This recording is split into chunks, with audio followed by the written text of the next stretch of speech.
Alexander, and I'm the drama teacher at Hillel Academy.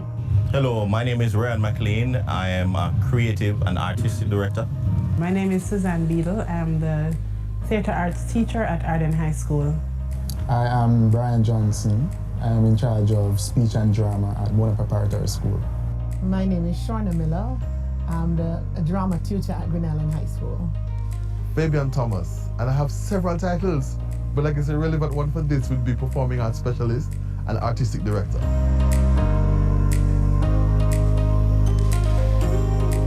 I have been associated with JCDC's drama unit since high school, when we entered a play called Erosion into the drama festival, I think in about 2008, which would have been, let's say, about 12 years ago. I went to Dehaney Park Primary School and we used to enter festival as a baby. I don't remember a lot of the details, but as a baby. And then when I left high school, I was a part of the Unity Culture dance troupe, and we used to be one of the gold medalists in dance. So my participants in terms of theatre really started as a teacher. But the good thing is that Arden has a long history of excellence in the performing arts. So I inherited excellence already. Very self-sufficient students who knew what they wanted to do and all of that. So it was very easy to get them into that kind of JCDC method of doing things because they already had the foundation, the training, the passion, the discipline. So it was, it was an easy step over.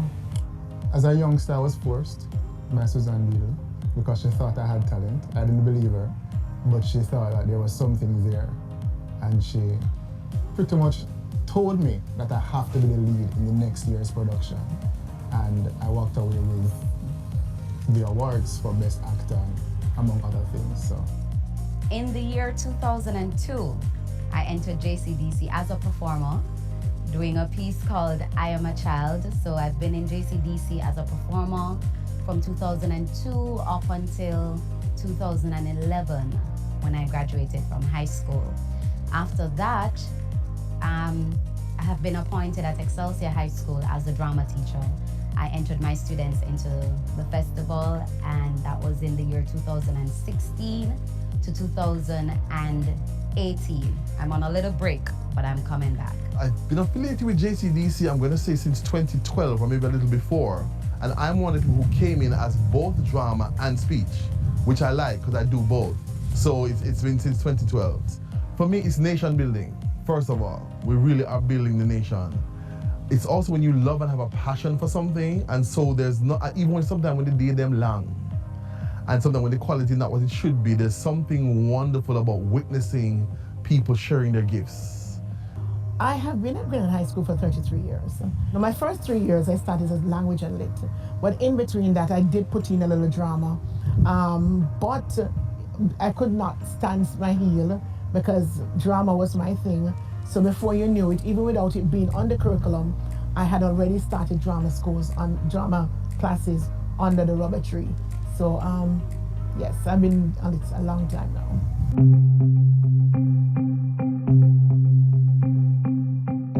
Observation is key for me. I observe everything. I observe nature and the things in nature and how they move, because as an experimental creator, I'm gonna pull from all of those things. I observe people, the most important of them all for me. Observing people and the very little nuances about them and how they relate to each other, how they respond in certain situations, how they walk, how they talk, everything about them. Looking back, there was some kind of process, but in my head, we had no process. In retrospect, we had a lot of play, meaning a lot of play, a lot of improvisation, where we didn't operate from a script initially. We just did a lot of improvisation and playing, and then I would go home and act as the dramaturg. At the time, I didn't know that I was being a dramaturg. I used to just go home. I knew that was my role. Go home and actually put everything together, and then come back and present a script to the cast. So my process at the time is very similar to my process now. My process with the children here at Mona Prep I do auditions, first of all, to be a part of the big speech and drama group. And then I'd audition for the specific roles. So again, you volunteer if you'd like to be a part of the process. And I do auditions to see who would fit where. And when we start rehearsals, the first rehearsal really is to talk about the story. Talk about the real life information that's in the story. Oh, I like to say I go from the inside out. So it starts with script, starts with the words on the page, and with this poetry. So my group, Tribes and Kofa, our niche, what we're known for is staging poetry. So we don't just read or we stage it. We create a word or a mini play around the poem. So it starts with the words on the page, and I'm a big believer in you must honor the writer's work. You must call the writer name, make sure people know whose work it is. And if you're gonna take creative license, not too much. One of the things that I have done with my students is that I don't force things on them. I allow my students to research and come to the table with something. So when I'm gonna do a production, I never come with something that they don't know. We have what we call a think tank. I say to them, come on, let's tell me now. Here is the start of our season. What are some of the issues you'd like to explore? What it does is that they understand that this is not Miss. This is about them. So in a very skillful way, I allow them to make decisions, even though I'm the one who's putting the concept with them. So I allow them, I push them and allow them to think. I would never want to do a process and to direct like a robot. I would never want to do that, nor would I want to direct like a traffic cop. Our rehearsal process is grounded in passion and discipline. We will help you with the talent part, we will train you, but passion and discipline, you have to have it. And everybody has to be at all the rehearsals, which can be a little bit controversial because, you know, people will feel like I'm wasting time. If I'm rehearsing this play and you're not in it, why do you have to be there? But I really feel like everybody needs to be a part of the entire process.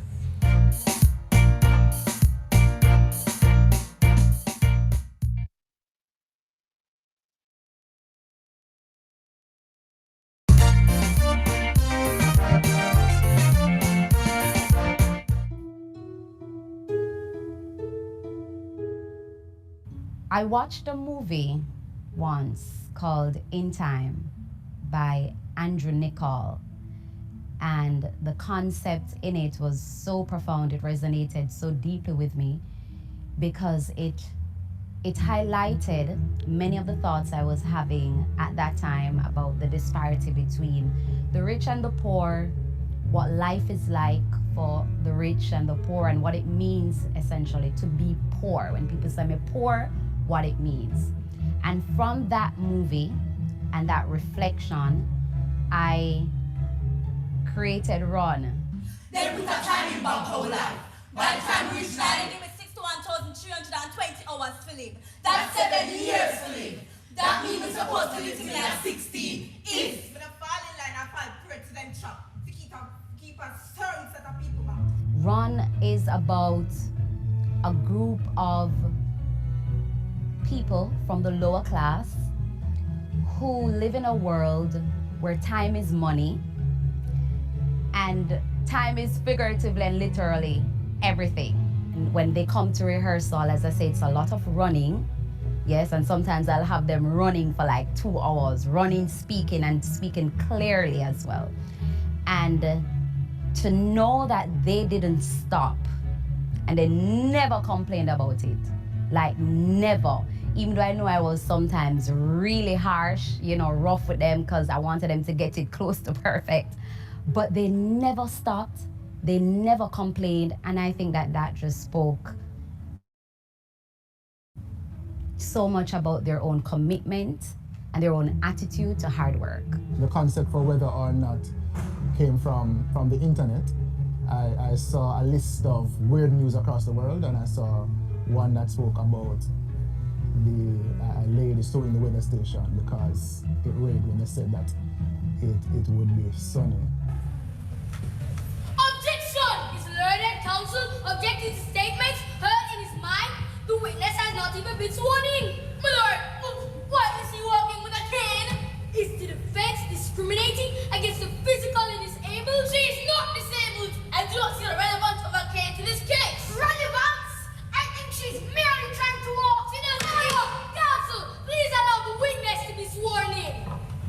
the lady who was suing was from uptown, because I don't think a downtown woman want to sue for that. She just suck it up.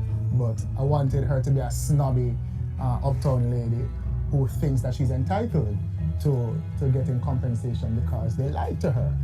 And she was very dramatic in her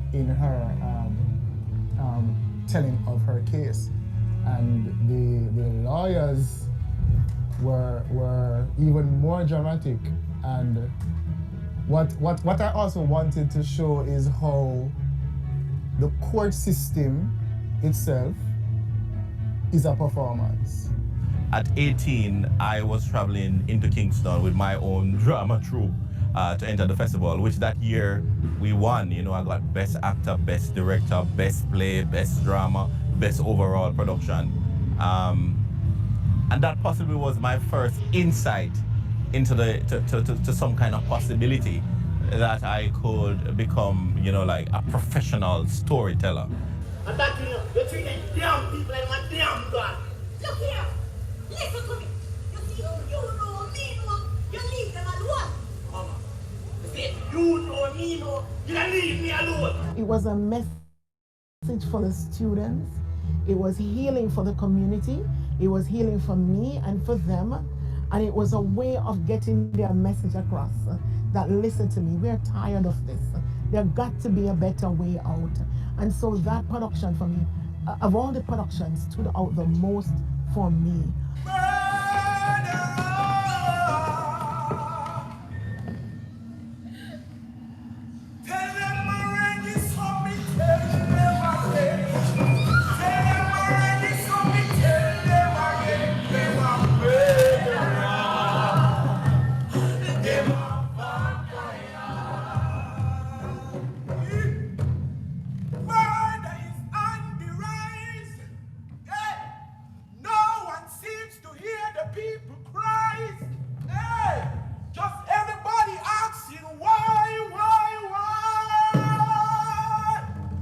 So there was a year, I think it was 2016, Tribes and Kofa, we decided to enter JCDC.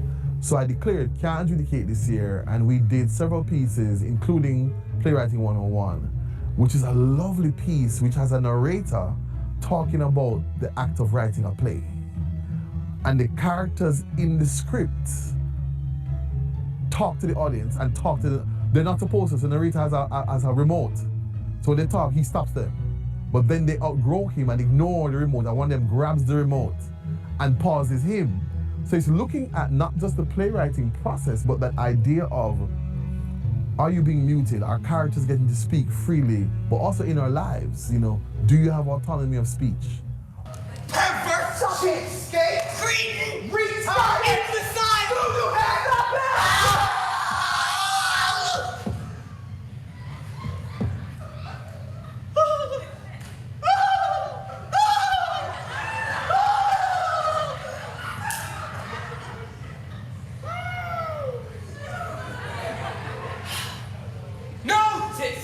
How organically the teacher's frustration has increased. What began as a minor irritation became unbearable when the human desire to control was thwarted. The precision of language is crucial for the piece. And so that was our challenge, and that's excited us. And I'm happy to say it went really, really well. And it's actually become one of our signature pieces now, because we did it in our season last year. And people aren't used to us doing comedies, because a lot of our stuff is a little more so people roll on the floor because it's very funny. So it's also now established us as being able to do comedy as well. Lady Macbeth and the Three Witches was another story altogether, because we had entered a Shakespeare competition and we got Lady Macbeth to do, and we had to Jamaicanize it and do a half-an-hour version of it a couple years before. And out of that, and that one was co-directed by a young man by the name of Joel Miller, who helps out with Arden, because it's a team, you know, it's a big team of us, right? And we did Lady Macbeth we did Macbeth for the Shakespeare competition, but again, Alexandra and Jadon John playing Macbeth and Lady Macbeth, and they just shone in that competition. And then the girls who played the Three Witches, so then Joel said, you know, let's do it from Lady Macbeth's perspective and let's step up the role of the Three Witches. And so he revamped the entire thing. And again, to see them just dig deep. He's here in double trust. First as I am his kinsman and his subject, both strong against the deed. Then as his host, who should against his murderer shuts the door. Not better than I myself. Oh no, what's news? He has almost supped. Why have you left the chamber? We will proceed no further in this business. Art thou fared to be the same in thine own act and valor as thou art in desire? I dare do all that may become a man. And just to see them get it. You know, you struggle with them during rehearsal and you struggle, you know, they understand it here. And then on the day, you see them bullseye it, so you just have to go like, oh my God, look at my baby.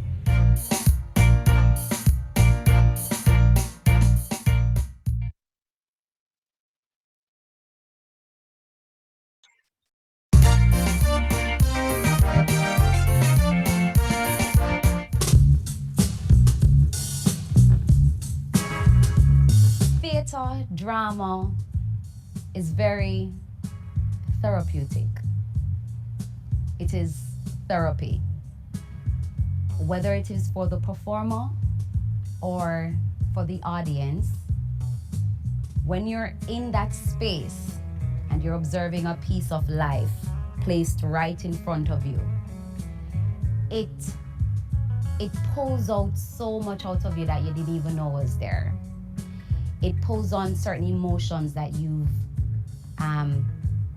locked away. And it oftentimes allows you to see yourself and to see others.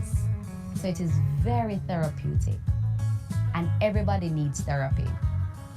Unfortunately, not everybody can afford therapy. So I would love to see our very known theatre practitioners, the directors. I'd love to see a nice balance between the in-house theatre, where we go and we charge because you're supposed to charge for it, because trust me, it's a lot of work, yes, and you have a whole team that you need to pay, but also to kind of bring the therapy to the people. So I like to see more street theatre happening in Jamaica. There's this thing that has become popular. When you go to any function, whether government or not, you see something like that says cultural item, and there's no acknowledgement of the writer, who's even performing sometimes, which is just a reflection of the position of the arts, in a country that has been so blessed by so many great artists. I want us to move from that cultural item to industry.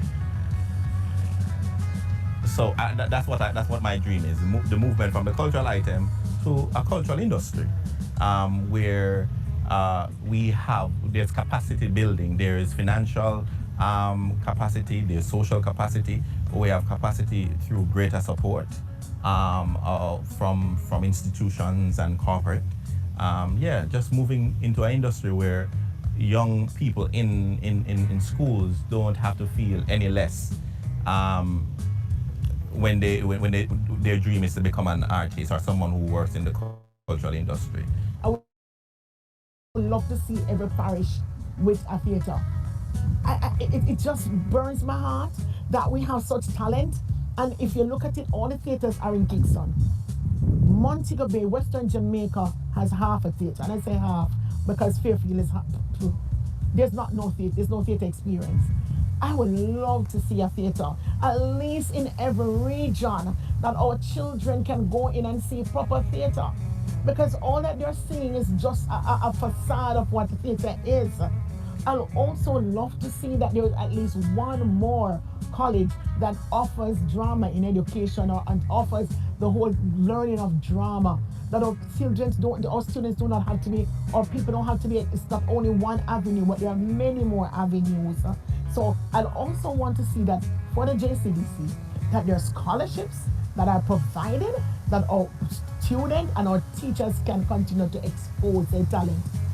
My vision for theatre and drama in Jamaica is for it to be more inclusive and to be more collaborative.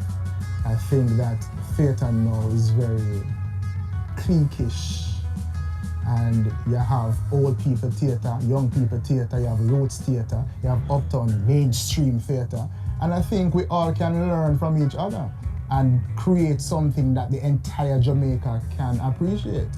Because right now you have different styles of theatre appealing to different types and different classes of people. I think if we can come together, share resources, because sometimes your production company now full the theatre. We now get half, you want to come together and combine, you know, something real worthwhile can happen. Here's my vision. Music is the child that's up and running. And true like our JCDC, we're gonna try to behave yourself and not match nobody can too much. We tend to do a low-hanging fruit thing in Jamaica. So things that working already, we jump on those. Music needs less support. Theatre and dance need to be developed, funded and pushed. Tours abroad. So few people tour because they can't afford it. Opening up of festivals. I would like to see the theatre industry organized. I would like, and when I say organized, I mean in terms of representation. I would like to see it formalized with an umbrella organization that covers the entire theatre industry, so that there are best practices being done by everybody, so that people don't call and say, Mr. Drisdale, you can send one actor to me. We don't have no money, you know, but then we get the exposure. You can tell JPSA you don't have no money, but we advertise, say you have a good light. No, you can't. So I would like to see an organization through which everything is funneled. So you know that, okay, if you're going to be hiring these student actors, these are the minimum requirements, and everybody operates based on those minimum requirements. And if you're gonna hire an amateur professional, that makes sense? A new professional, these are the minimum requirements. If you're gonna hire a well-established professional, these are the minimum requirements. Life is a stage, and all of us have our entrances and exits. Thanks so much for having joined us on Arts Jamboree. It was my pleasure being with you. Remember, if you have an idea for a production or a play, we here at the JCDC are more than happy to help and guide. Remember to join us via social media, subscribe to our YouTube channel, and like us on Facebook and Instagram. Until next time, I'm Dion Silvera.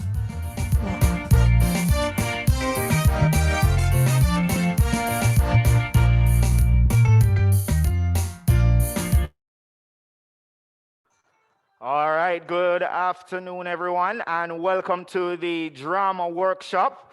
This is our third in the series of workshops that we have been doing. Definitely our first workshop was with Mr. Pierre Lemaire that spoke about physical acting and emotional acting. Then we had Mr. Owen Blacker Ellis, who really delved into content and how to make the content appropriate, how to make the content Jamaican, how to pull from some content. So we're here with our third in our series of workshop. Let me just comment about what you saw a while ago. It was some interviews with past JCDC participants, mainly the teachers. We had Susan Beadle, Shauna Miller, and we also had Miss Joylene Alexander. The gentleman we had there was Brian Johnson, Fabian Thomas, and definitely Rayan McLean. I hope you got some information from that. They shared their best practices, some way how they work with their students, and maybe you can try some of these also. However, today we're back here at the Little Theatre, the historic Little Theatre, where the National Pantomime happens, and also where the JCDC National Finals happen for all the subject areas.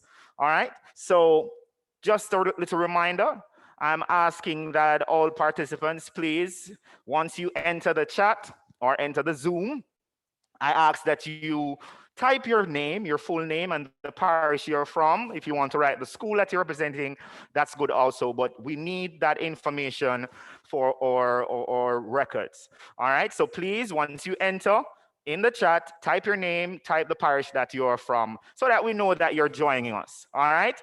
And we also ask that you do keep your microphones off or on mute, unless you're about to ask a question, by which we just ask you to indicate that you want to ask a question, then we'll allow you, all right? The less mics we have on is the better audio quality that we will receive from the persons here presenting to you, all right? So make sure that's like that. If you are asking a question, however, I ask that you do turn on your camera so we see who's talking to us.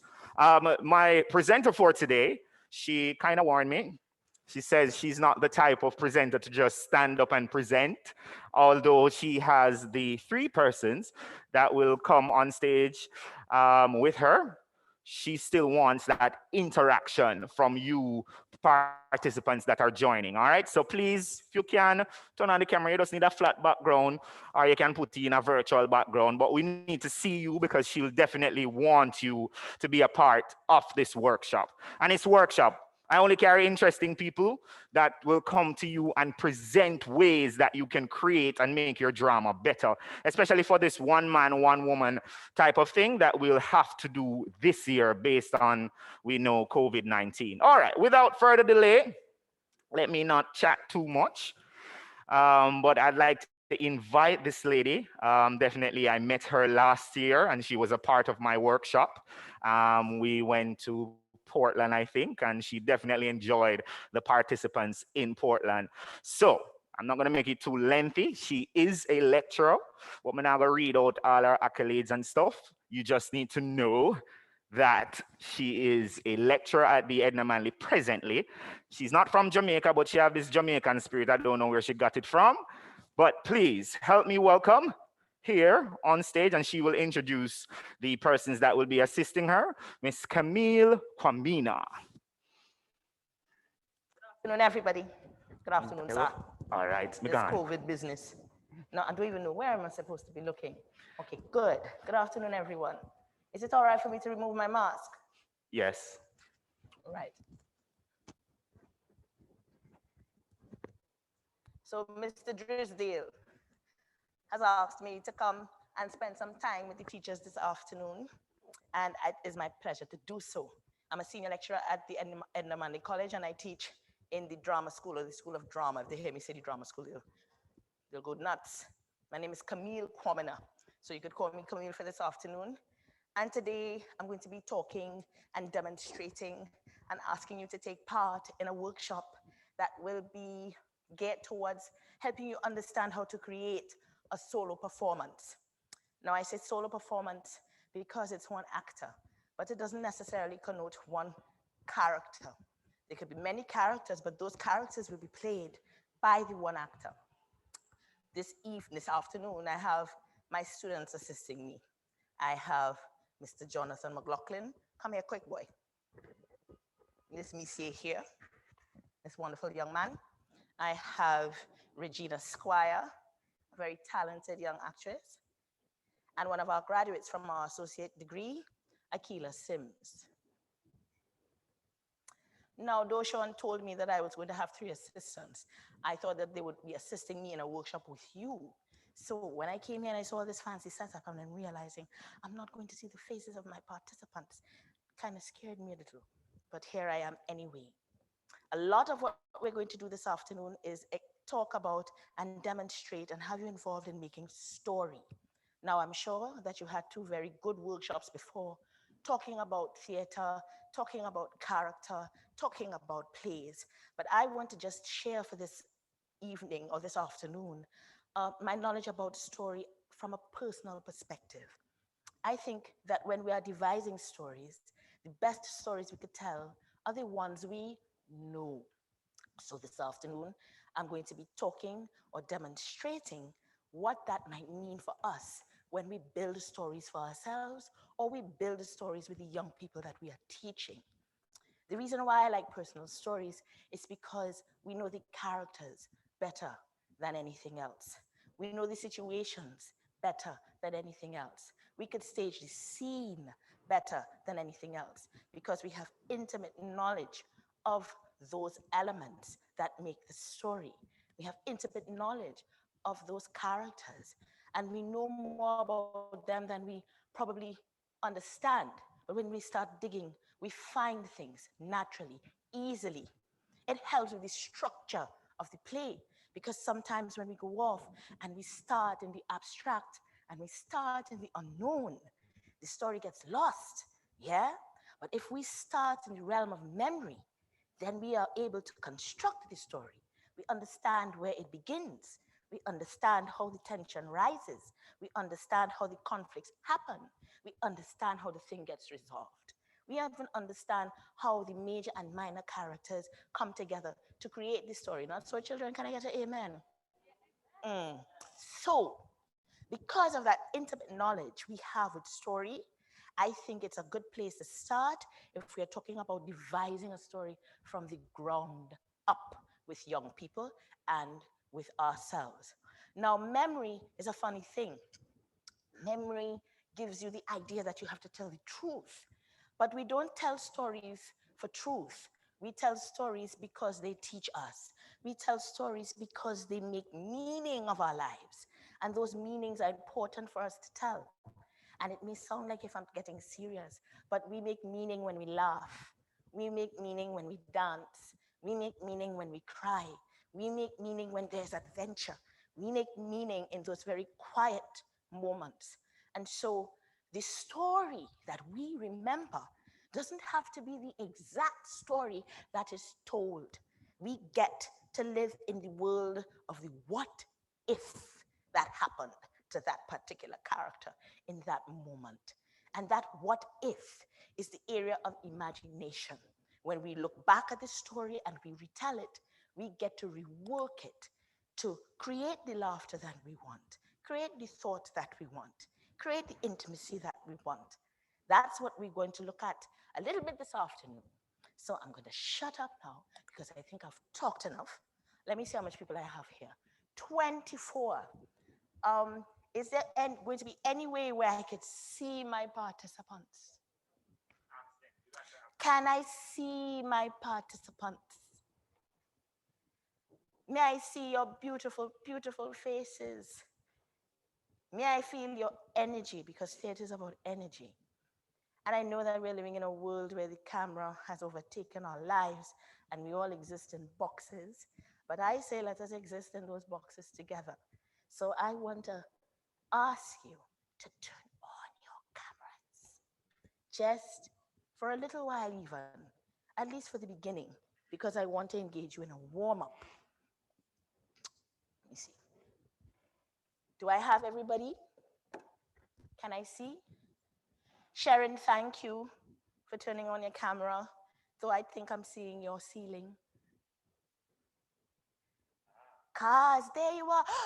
There is Miss Solomon. Hello. All right. I'm getting warm. I have 3 out of 24. Can I get 2 more? Who thinks that I could get 2 more? All right, my young people are saying, Miss, you could get 2 more. You think I don't know teachers? They just make the most miserable students. Miss Ellis, welcome to JCDC workshop this afternoon. Greetings, greetings, greetings. Oh, Miss Ellis, where you going? Where? Oh, we're going. All right where you are, just roll your shoulders back. Right where you are, just roll your shoulders back. Roll them back, feel them. Feel them. Right? Forward. Reverse them. You're sitting all day. You think I don't know you're sitting all day? I'm sitting all day too. Ask the people behind me. Every day I am behind that computer screen and all my joints want to ache because they lack movement, and my spine, my lower back especially hurts. I take yoga every morning from the YouTube channel because God knows. Yeah? Just feel the head, the weight of the head will create all the stretch you need.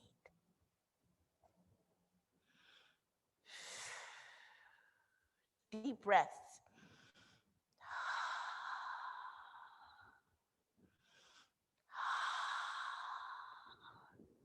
And right where you are, do a little shake. Shake in the chair. Shake in. Oh, Miss Solomon, you have me.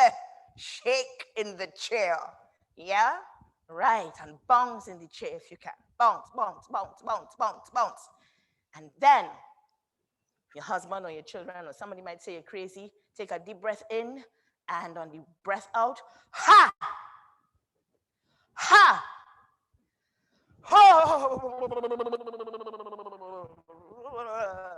Shake it out, shake it out, shake it out, shake it out. Story. I have a starter that I thought I might introduce today with. Because I'm doing a lot of reading these days. And story becomes a very important part of what I'm reading.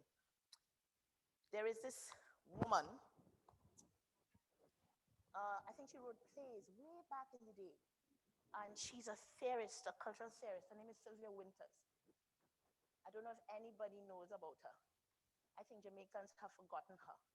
She's this theorist that talks about story as being part of who we are innately.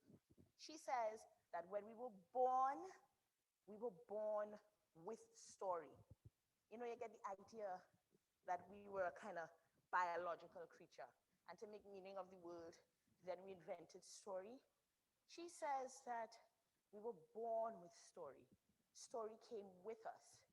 And she says this because of the ways every single culture has managed to manifest story in the way they make meanings for themselves, in the way they make their art, in everything that they do. Story is a natural feature of human life. And so I'm going to show you how easy it is for us to make story. I'm going to ask my 3 young people to step forward. And then through a specific action, I'll ask one of them to create a story. So I'll call this an improvisation starter. It's very easy. You could do it with your students in class. An improvisation starter. If you want a title for today's workshop, it's called Beginning the Solo Performance. I came up with that last night with my husband. Haha. Beginning the solo performance. So we're going to do that by thinking about movement as a stimuli for story. So I'm going to ask, I think Jonathan, step forward and smile for the cameras.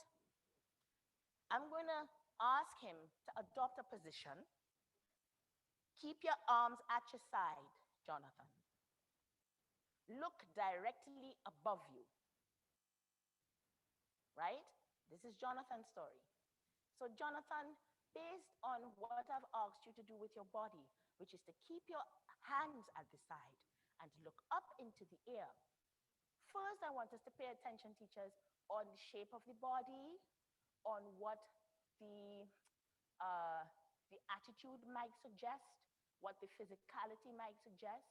The actor is standing there, feeling himself, herself looking up, and her hands or his hands at the side. Keep your hands tightly at the side, Jonathan. And all you have to do is ask the actor to begin a scenario based on his or her position. Begin.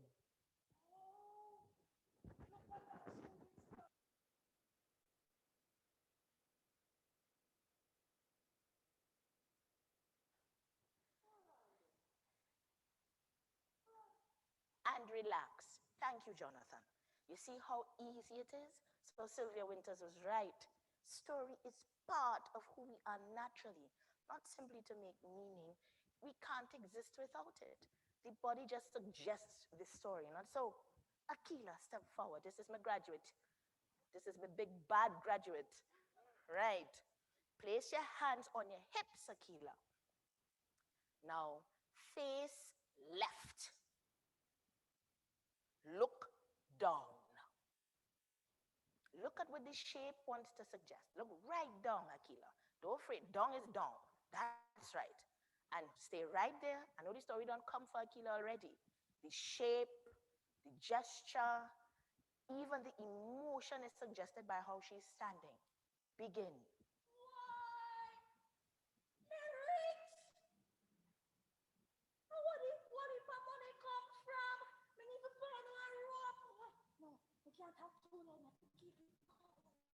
and relax. Thank you, Akila. You see how easy the story come? All you move to the side, let the little one, let the little pick me reach now. Come, Regina. Regina is one of my favorite students. Don't tell the others. Right? Regina, stand on one foot. See, feel what the shape suggests. Yeah? Give the body more tension. Don't just stand because stand on one foot. Begin. All right, calm down, calm down, calm down, calm down. Oh, now look down, you know. Now look down, girls. Now look down, jeez, you got dead. Now look down. And relax. 3 stories.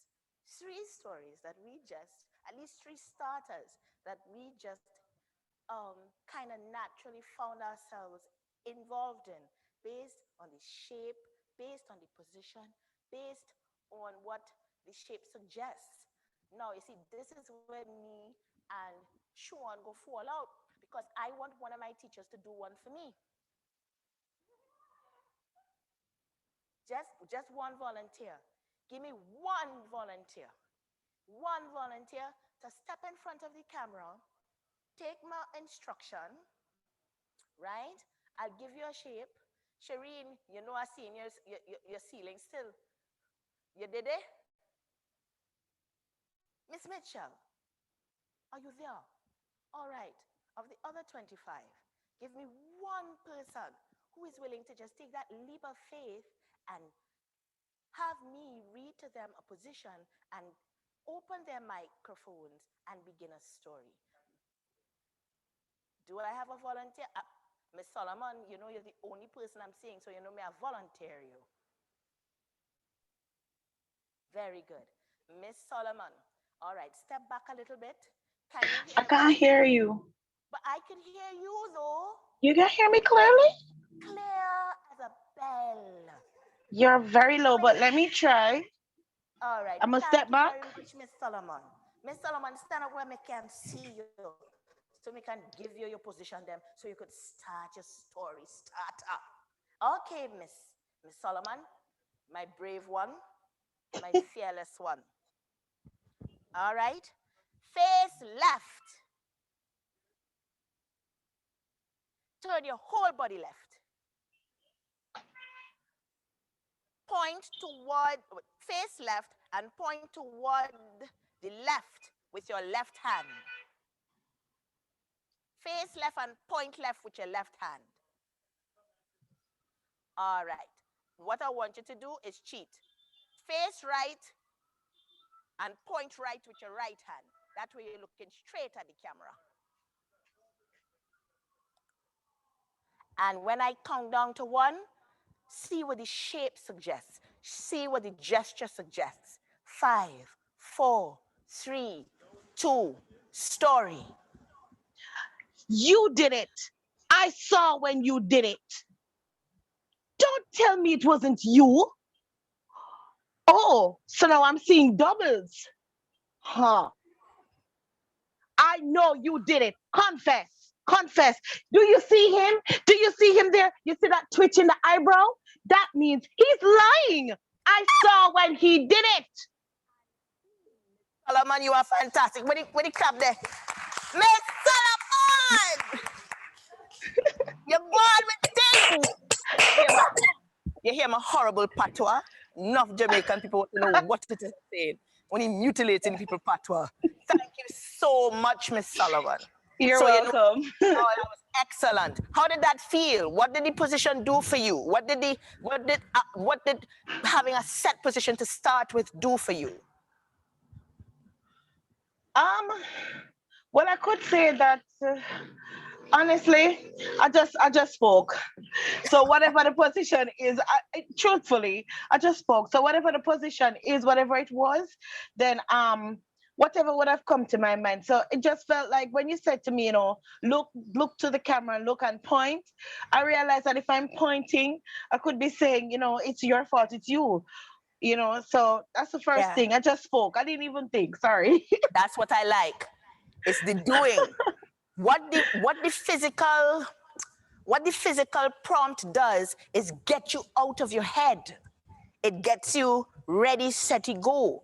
The body is already telling. So you have no other choice but to follow the body. You understand?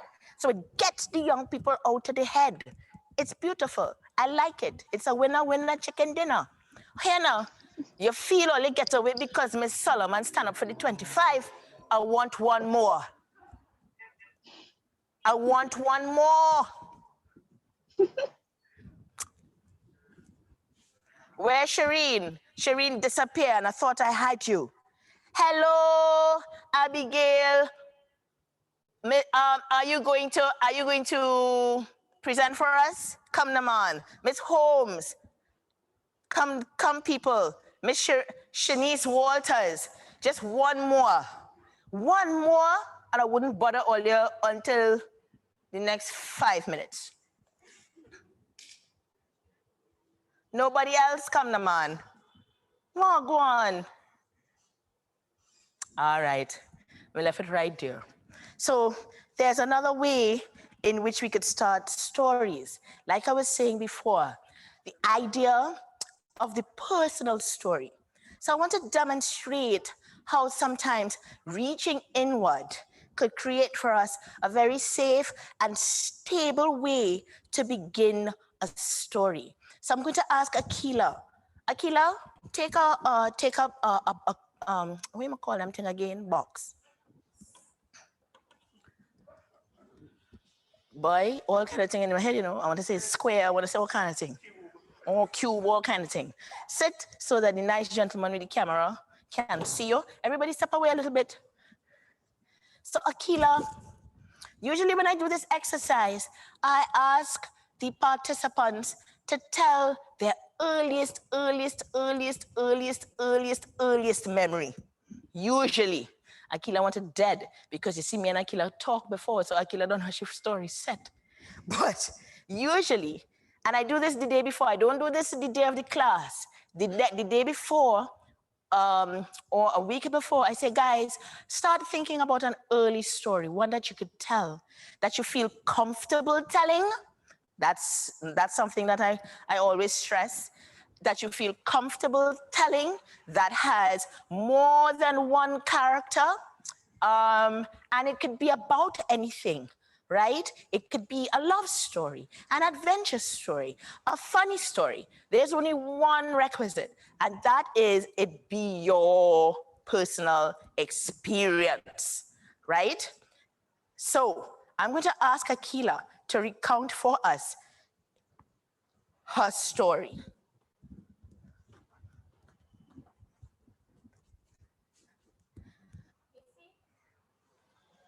I grew up in Dallas.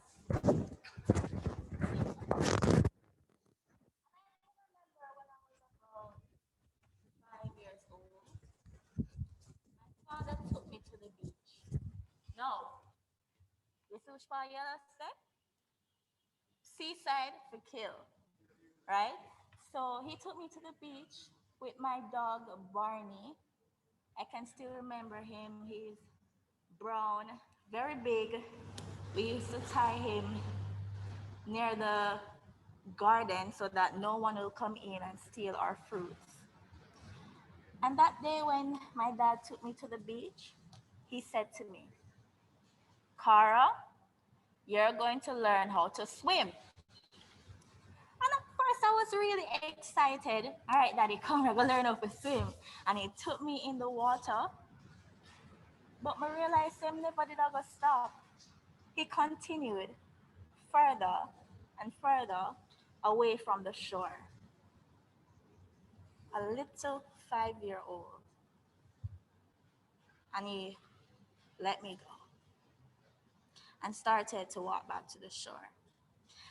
Only thing I remember from this experience really, really strongly is that I was trying not to go under the water. I was shaking, I was crying. I said, Daddy, Daddy, come for me, come for me. Daddy, me I go drown. And then keep on, I go straight to the shore. And I said, Daddy, come.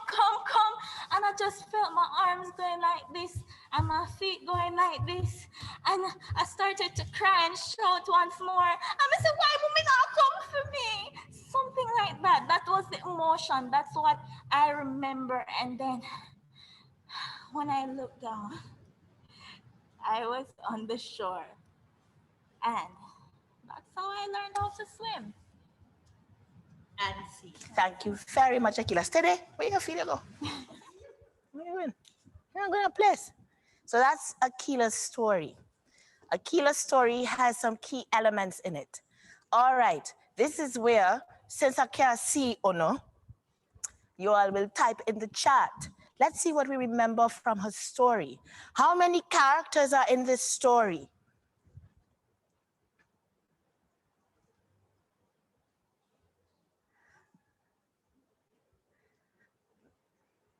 Can you remember how many characters are in this story? Okay, Miss Ricketts says 2. Who are they? Who are the 2 characters? I'm saying, right? She and her father, that's right. Akila and her father. There's nobody else? Somebody has I'm seeing somebody says Akila and her father. So those are the 2 main characters. Okay, where are they? Daddy and Akila, where are they? They're at the beach. Okay, so we have character and we have setting, right? Let's deal with the event. What happened? So I want you to try, this might be long for type, so somebody had to turn on the mic and tell me, what in your memory happened? What's the story? Maybe you could put your use the raise hand feature, and then we open the mic of that person, and that person could retell what they got from the story.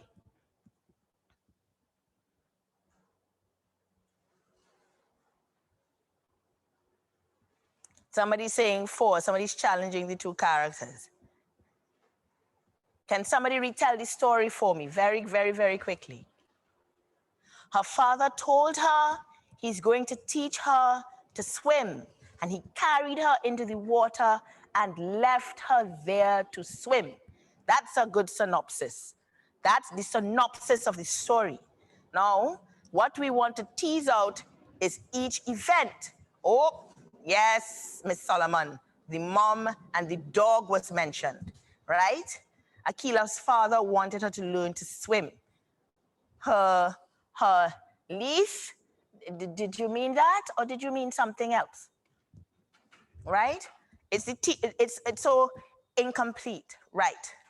Somebody, give me a title for this story. If you had to title Akila's story, what would it be called? What would be the title?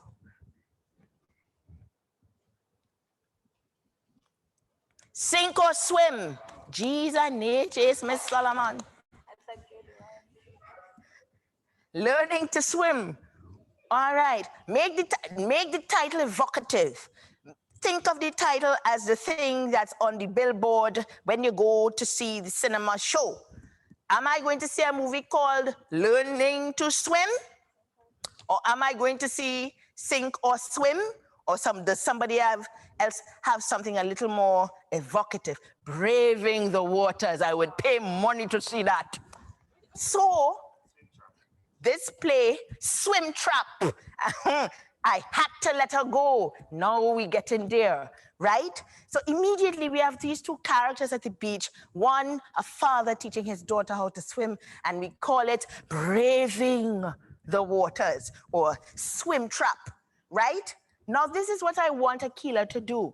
I want Akila to refine the story, take out all the things that are not important, but the things that add color and texture, leave in. I want you to leave in. I want you to concentrate on how the story progresses. I want you to only paint the character insofar as it helps us understand the story or the character better. And I want you to tell it in the 3rd person. So instead of my story, I am my father and I want you to tell it as her father and I. And the way to do that is to give the character another name. So the character is not Akilah. The character is whatever name Akilah chooses for this character. And she's going to tell the story again. She's going to give up this story now to the story world, and she is going to tell it in the third person. Go ahead, Akilah. By the name of Joe. Hold on, a little clue. We're going with the title, you know. We're going with the title, Braving the Waters. Braving the Waters. Begin again. Start there, or can I continue? No, start from the top. Now that you know the name, the title. There was a man, same story. Just remember, it's called Braving the Waters. There was a man by the name of Joe. He was a good and strong, a very hardworking farmer. And he had a daughter by the name of Kyra. Growing up in this rural part of the parish, he needed her daughter to have a very successful life. So at a very early age, he decided to teach her a very, very important lesson. So Joe took her and brought her to the beach.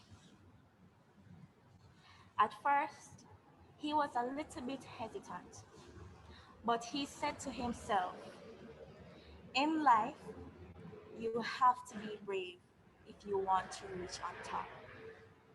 He carried Kyra out into the waters, further and further away from the shore.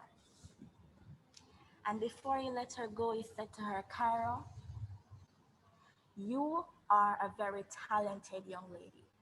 I know you can do this. And one day, you might become the world's most famous swimmer. You can do it. You can do anything you put your mind to. And slowly away, he pushed her back and started to walk back. He said, come, Kyra, come. You can do this. Kyra, looking so confused at first, tried all her might to swim to her dad. And the dad, with encouragement, started to cheer her on. You are brave, you are strong. And Kyra started to paddle and paddle and paddle. And she screamed, I can do it, Daddy, I can do it, I can do it. And then soon enough, they were on the shore. And he knew that one day, soon enough, Kyra will be very successful. Good. But what did she leave out? You left out something, Akilah. Very good story. What did she leave out? That tension of the daughter not realizing that her father isn't there. Remember that? Mm-hmm. She was in the water, she was swimming, she was having a good time, and she looked around and she said, oh, he's not there. The audience want to see that. The audience want to see that, yes or no? Braving the title kind. That's right. I know braving the title kind of threw you off. But remember, it's the discovery that, oh my God, I'm doing it by myself. And then, oh, I'm doing it by myself. That tension, you don't want to miss that. Is there anything else, guys, that she missed? Or she had everything else? I think she had it. Where did the dog and the mother go? I thought. Speak to my mamas. Braving the Water, I thought I could change the story a little to see what the title could bring towards the story. That's true. I can always redo it if you want to. More than likely, you would probably have to. But you want to make sure when your students tell the story, sometimes in the retelling, things get left out. You have to tell them what you think is interesting about the first story they told in the first place. So you see this activity here, man have to have big journal, big book. And they are writing the key elements of the story so that when she does the story, because when you are devising, the thing about it is that you might forget things that you came up with the first time. So when you have the journal now, or when you keep the notes, you say, okay, Keela, great. But that little moment when the girl doesn't realize that her father isn't there, realizes that her father isn't there, or she thinks he's still there, I want you to keep that because that creates the tension in the scene. So every time they tell the story, you refine the moments that make the story what you want it to be. And sometimes change the title. Braving the Water didn't work for that one. Maybe we go try Sink or Swim, right? Sink or Swim suggests that the father is there or isn't there. And oh my God, I better swim. You understand? So that kind of dialogue happens when they tell the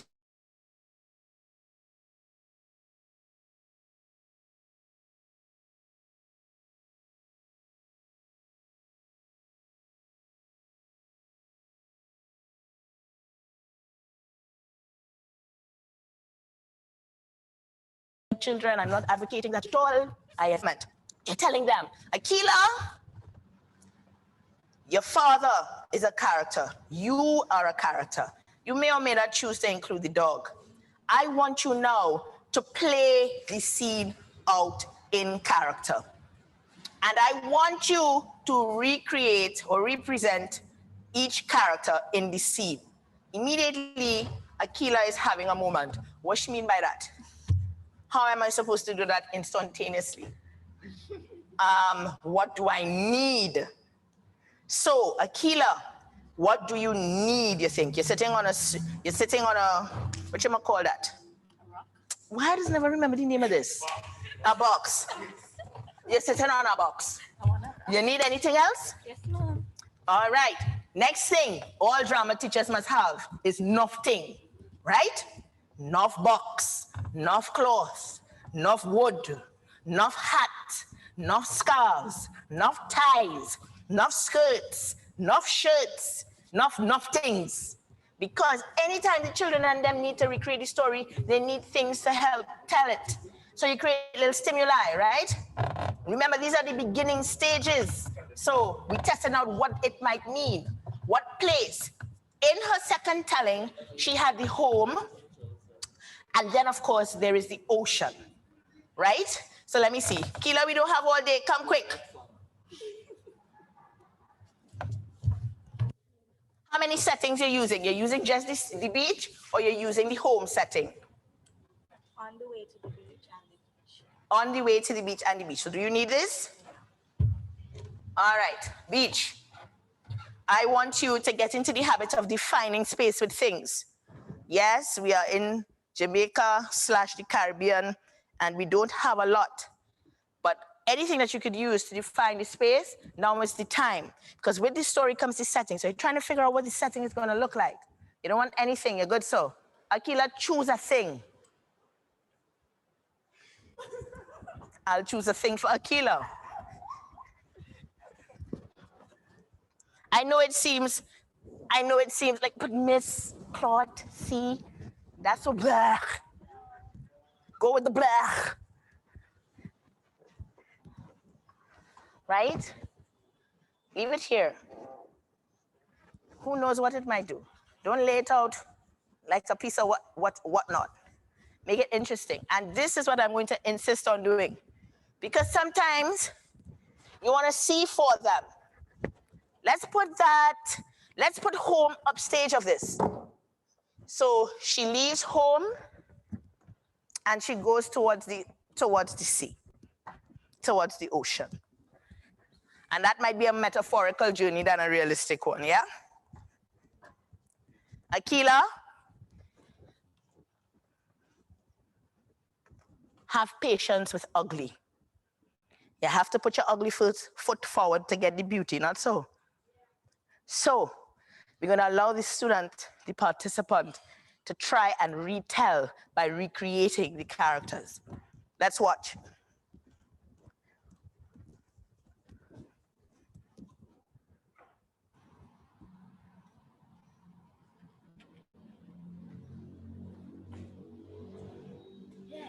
Yes, come. Big girl now. Guess what? We are going to go on an adventure You ready? You ready? Are you ready? I know you're ready, man. Come. See, you have on your nice bath suit. You look very nice. I'll soon tell you what it's all about. Don't worry. Come, come, come. Come. Which girl is good, Daddy? Daddy, where was going? Daddy, I'm going beach. Daddy, I'm going beach. I want to play in the water. Daddy, I want to play in the water. Yes. Yes, child, don't worry. Come. Come, walk up now. Walk up. Ah. Look on that nice sunset. Look on that nice sunset. Kyra, I'm going to teach you a very, very important lesson today. What you saying? Daddy, I want to go in the water, Daddy. Oh, calm down, Kyra. Calm down, Kyra. Everything is going to be okay. Today, I'm going to teach you how to swim. And you're going to be a brave girl. You're not going to be afraid, aren't you? All right, come. Yes, ma'am. Woo. Ooh. Water cool. Come, take a dip. Hey, nice girl, nice girl. All right, Clara. All right. Yeah, it's all right, it's all right. Manali, take a. Daddy, Daddy, look. Daddy, look.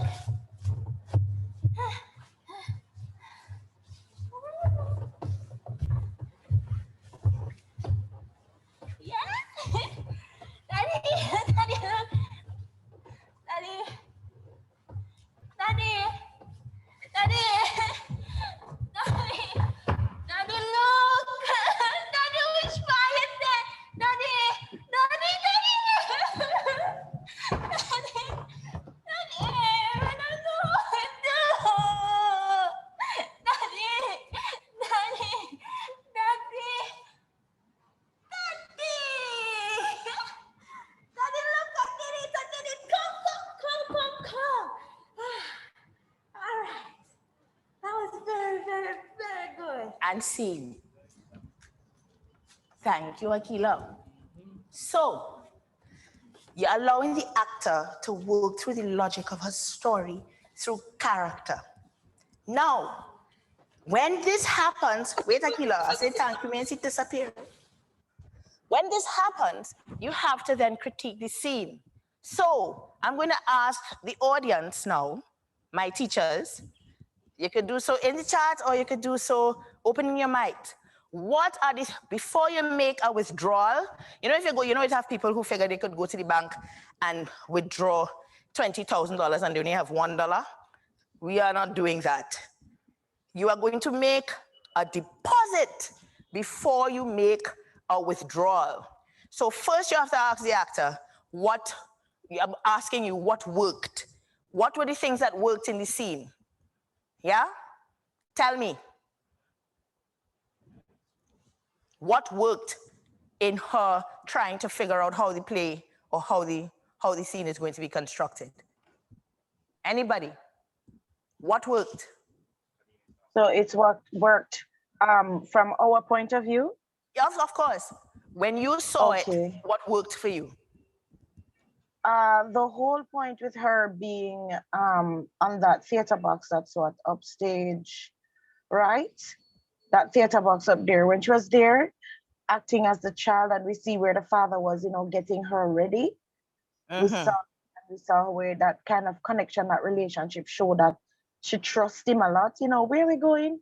He still didn't say, but you know, she was still excited because it's daddy, you know, and she trusts him. So we could keep that. We can keep that. Yes. All right. Something else that worked. What else worked? I like the idea of her taking I see the journey where she moves around there and come back around like that. You know, I saw the journey of them going. I like when they ended up, when he took her like right where the cloth was laying out on the beach. So we know right away that, you know, yeah, man, see the cloth there, that's gonna be the beach, that's gonna be the sea. And when he started to take her out in the water and we saw the wave-like movements, that worked. So we know that right away that they were in the sea, in the ocean. All right, good. So make 2 withdrawals now. What are the challenges? What didn't work, or what I would have loved to see. I don't know if that's what you want me to say. What I would have loved to see. What you would have loved to see. Hold on, Miss Solomon. Somebody said something in the chat. Okay, Miss all right. The switching of characters gives the different angles, perspectives of the story. You like that? That worked for you. All right, that's a deposit. We're keeping that. Go, Miss Solomon. What were the challenges? What would you have liked to see? What I would have liked to see is when she was at the beach, for her to use the cloth some more. Like at the point where she was drowning, there's 2 things that I would have loved to see at the beach. I would have loved to see at the water where her father would say that sometimes, just explaining to her, sometimes as parents, we have to let you go and you have to figure out life. That moment of reason. And she's a little bit confused because she's still young. So, I would have loved to see that moment there where they're both like, yes, daddy. I know, I love you too, daddy, and whatever. And him saying to her something that will keep her, like probably, for example, just keep moving. And she's like confused. Just keep moving. And he's like, yes, man, just keep moving. Fine. Just keep moving is what she keeps hearing, resonating with her. That could be what saved her. Like we could see when I say use the cloth some more, you're going down, the cloth, bring up the cloth to show that the water is covering you. Move it to show that it's rough, what is around you. Something like that. Right. That's good. So you want more of the dialogue to reflect the relationship or the teaching that's in the story. Yes, the lesson. So it's only when you see things you understand, right? Yeah. Thank you, Miss Solomon. Thank you, No Miss problem. Mattis. Right? One of the things that presented a challenge. So as much as I like the different perspectives that each character gives, is the transition from one character to the next. And in my mind now, I'm saying, Cam, how are you going to help this student clean those character transitions? First of all, you want to encourage the student not to have too much back and forth because that's too much, right? So they could go kind of crazy. But the cloth, I tell you, poverty is bliss. Cloth is a brilliant way to establish transitions. So maybe the scene doesn't start with the sea. Maybe the scene starts with the father, with the cloth here. All right, you're going to the beach now. Here you go. Daddy, I'm so excited to go to the beach. I'm so excited to go. No. Watch how you're walking. We're going to the beach. But Daddy, I want to go in the water. I tell you, careful how you go, right? Daddy, I could go in the water now. And what does she do with the cloth? To create the sense that she's in the water.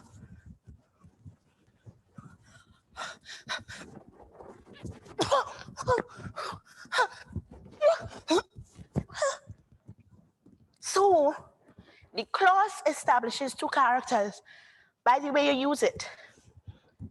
This is Daddy. He has his towel. This is the child. She has this. So every time you switch where you place the cloth, you are switching the character. So costume changes help, yes, but the more nondescript the article is, the better it is for the costume change, especially if you have that back and forth dialogue. We know that people go to the beach with cloth, with towels. This is the father's towel, and this is the child's towel. So every time the father speaks, the father is speaking to the child. And then this becomes the child. And then this becomes the father. And then this becomes the child. And then this becomes the father. Smooth, seamless, with the one cloth. And then the cloth has the quality of movement. So in a way, that is where your work comes in. I can't figure it out right now. You have to figure out how the cloth becomes the wave. Yeah? How she could be swimming in it, or how it can drown her. So that moment becomes expressive. Takes the play a little bit out of realism, I guess. Nothing can be real about a box and a cloth anyway, so you might as well. But how you create those character changes is the thing that you have to refine in order to make the story stand. Because we want the switching of the characters. We want the different angles and the perspectives. But we don't want the scene to be mottled. We want it clean. So when she reworks and reworks and reworks the scene, those are the things you're going to be looking for. How you establish place, or how you turn space into place, and how you transition in and out of character. Even how you transition in and out of place.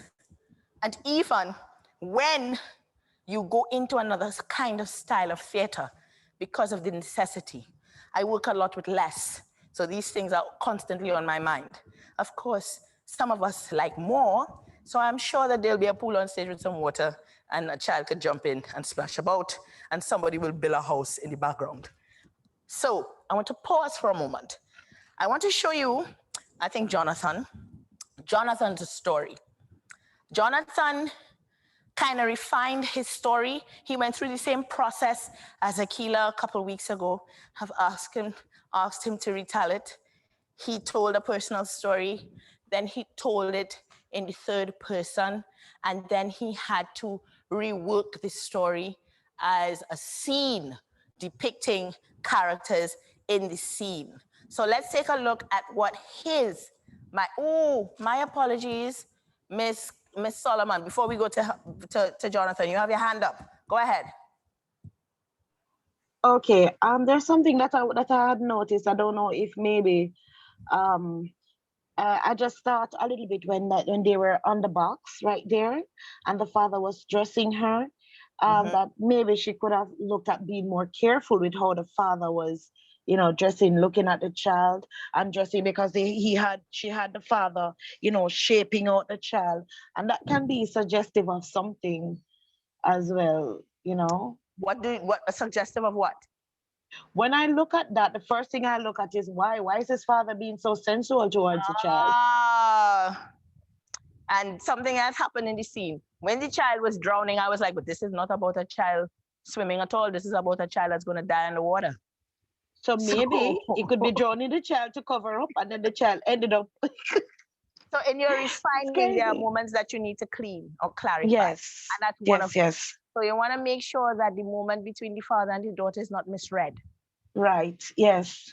And you want to make sure that you stage the drowning in a way that it is, it reads as a survival or a survival of the fittest. Or a life lesson. Yeah, life lesson. Thank you so much. A life lesson. So all that is part of the refining of the scene. Now let me show you what Jonathan did with his scene and what he managed to do with his story. Jonathan?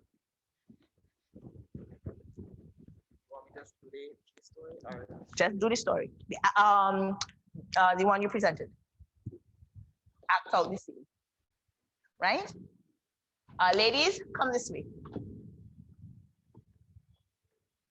So Jonathan is going to show us the end product of that whole process of telling the first person, then third person, and then requiring the scene to be told. Now he's going to have another mechanism in the scene, and I think it's the narrator. Do you have the narrator in yours?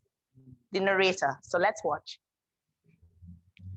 It was a Sunday evening, and the young boy and his sister was getting ready to meet their mother at the church up by the road.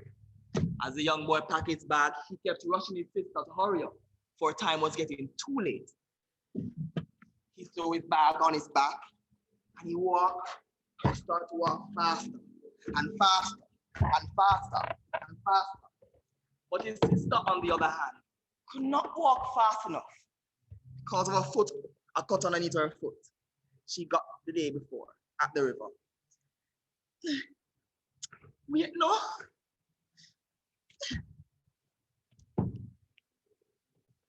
In the shadows, rubber, stone.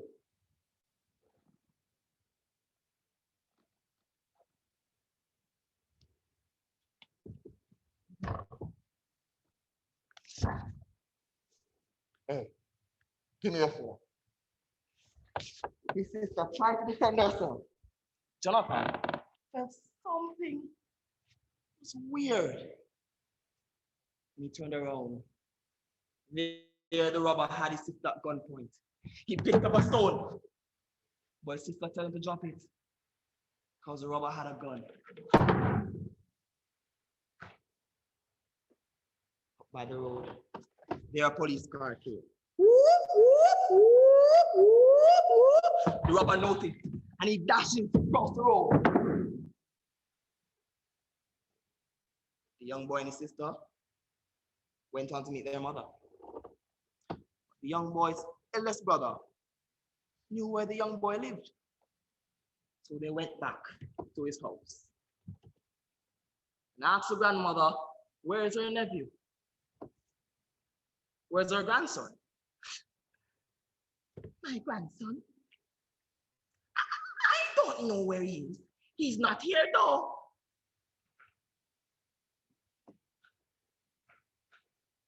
And from that day on, the young boy decided that he would never make another female around him go in that situation. And see. All right, guys. So that's what happens when it goes through several refinements, and then you get them to the point where you have a very clear story, a very clear sense of setting and place, a very clear sense of the characters, a very clear sense of how they transition from one place to the next and from one character to the next. But what I want you to do is we're going to put everybody through the same grill. Sorry, Jonathan. In the chat or open your mics, what worked? Make a deposit. What worked for you? Don't be shy, 26 people sitting down out there. I don't bite, especially on a Tuesday after I've had lunch. And I've had lunch. What worked for you? What worked? Come, tell me, man. I'm taking one deposit. Come down, and Miss Solomon has worked hard enough for everybody, so nobody is to sit there thinking, oh, Miss Solomon will answer. Miss Solomon is on a break.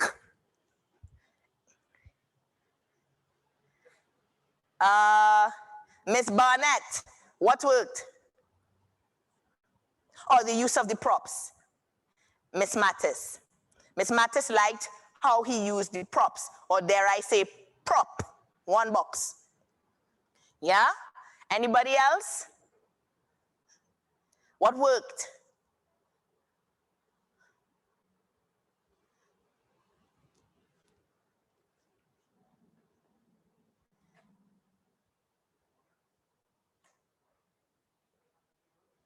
Mr. Drisdale is having a nightmare, but I'm very good with silences. I hear the brain churning, the thoughts coming, the inspiration finding its way to the lips of the participants. The movements, you see what I mean? The facial expression. Now we want the body language. All right, those things are working. The facial expression, the physicality. Yeah? That's another way of defining your characters. I know you had a workshop with Pear. I'm not sure which approach he took, but Pear is very much into energy of characters and where you place that energy, the changing of the characters. You could see those characters. You could see Grandma. You could see the bandit. You could see the girl. You could see the boy. Yeah? Because of the shape, because of the energy. And I work a lot with energy points for beginning actors because it's the easiest entry point into defining characters. So You all have that game in drama school. Everybody has that game. What am I talking about? And Mr. Drisdale, place the energy on your head. Place the energy on your chest. Place the energy on your hip. Place the energy on your buttock. And everybody start to walk backwards. Yeah, those things work. Because eventually, when you conceive of a character, you have to shape the character. A lot of our acting is very, I think, therefore I am. I do, therefore I am. So the characters, you have to visualize how they move, how they behave. A studious person or a person who is an introvert, heavy shoulders. A boastful person, energy in the chest. You understand? A person who you can't trust. They never come at you directly. They're always kind of shifty, kind of sideways. That's all? Because they don't know how to deal with you. The topography, the patterns characters make, all those things help us define and clean those characters, especially because it's a one-man and a one-woman show. When I sit down to look at the show, what's going to make me interested in the way in which the actor is able to embody the three characters in the story. And that's the thing that you need to work on. And then, of course, the transition into the story. How the characters were brought off with the different roles and with voices as well. Yes, thank you very much, guys. Y'all are making me so happy. I can't see you, but at least I could read what you type. Buff Bay High, what you say? Right, changing of characters and the voice, right? Those things are very clear and clean. Now, I am not discouraging you from building the car. I'm not discouraging you from building the house. I'm not discouraging you from building grandma's house. But did you really miss it? Right? Did you really miss it?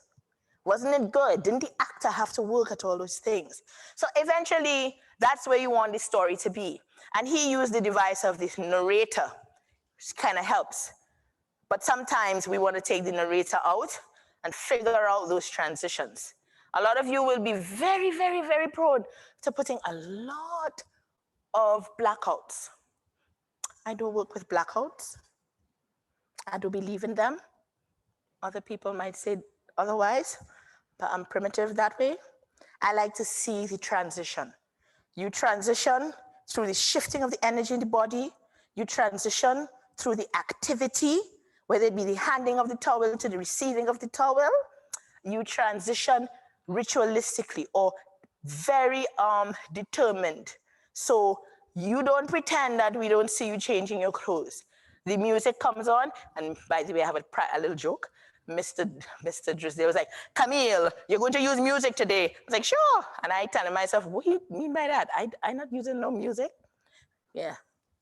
You could use music to transition because it stays the mind. It kind of levels you out while you wait on the next thing. You don't need the lights down. Just the music alone, the choice of music that becomes a motif throughout the piece. Yeah, while the character changes in front of the audience, sets the scene, and then begins in a very purposeful way. Those things are what you have to pay attention to when you're doing one man, one woman, or solo performances, right? Shall we do anything else? Let's do another starter.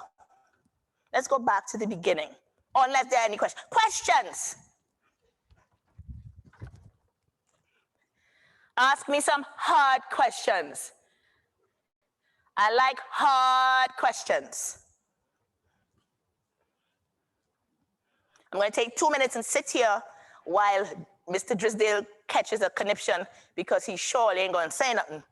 And you tell me what you want to know. Can I go? Yes, Miss Solomon, do I put you on mute for the rest of the class? But go ahead. I know, go may go mute. It's not really a question per se. It's just looking at the play, what the piece that the young man did just now, and I was a little bit confused somewhat with one piece of prop that could have worked better, but I was a little confused with it. And it's the handkerchief that he had. Because he played the sister or the brother being robbed with the handkerchief of with the handkerchief, right? Yeah.